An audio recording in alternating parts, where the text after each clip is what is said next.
5 seconds to go.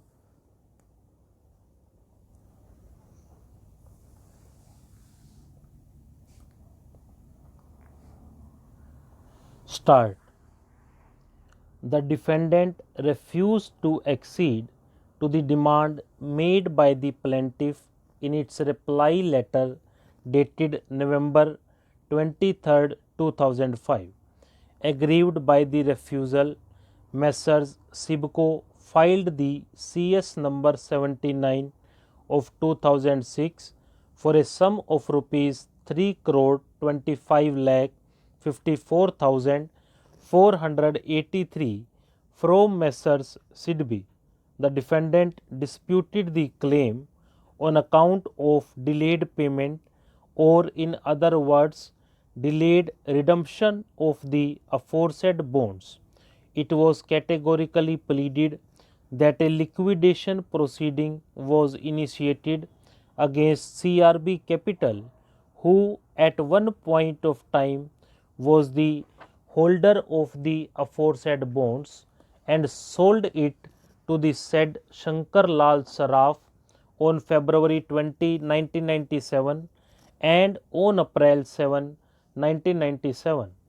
The RBI issued a facsimile dated June 9, 1997 advising the defendant not to effect any transfer, register any lien or otherwise deal with such security invested by CRB Capital and its group companies without prior permission of the official liquidator appointed by the company court at Delhi. Since Shankar Lal Saraf as well as the plaintiff were pressing hard for effacing their name on the said bonds, a clarification was sought on December 23, 1997 by the defendant from the RBI seeking advice for further action in the matter on January 29, 1998. The RBI advised the defendant to take up the matter with the official liquidator, which was accordingly done on April 3, 1998.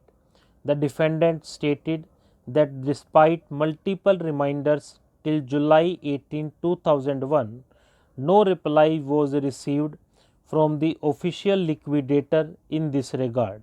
The specific stand is that due to the embargo imposed by RBI, the defendant could not act in defiance of the RBI's directions. It is further stated that because of the pendency of the writ petition before the Calcutta High Court, the matter was not taken up and therefore neither the interest nor the redemption was paid.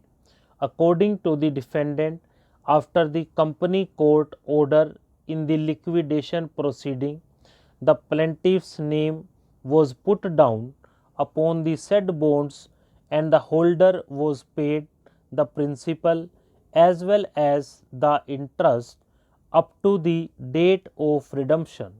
As such, there is no laches, negligence and delay on the part of the defendant to honor the bonds to the plaintiff.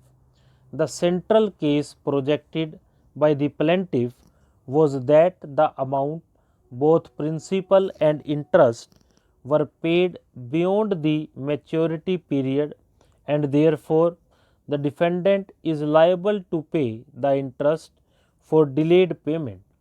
According to the plaintiff, the defendant has unreasonably withheld the said amount, whereas the defendant says that because of the embargo and restriction by the RBI and the pending proceedings, the maturity amount was not paid on the date of maturity. The reliance appeared to have been placed by both the sides on the facsimile dated 9th June 1997 issued by the RBI.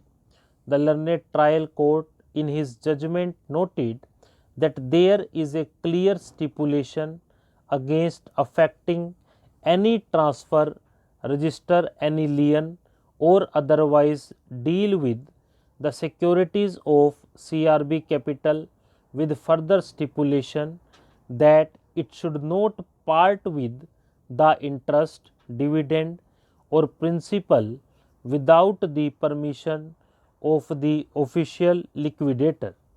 Additionally, it appears from the order passed by the company court that there was a notification issued on 10th April 1997 under section 45 MB of the RBI Amendment Act 1997 directing the said company not to sell, transfer, create, charge, or mortgage or deal in any manner with any of its profits and assets without the permission of the RBI for a period of 6 months from the date of the said notification.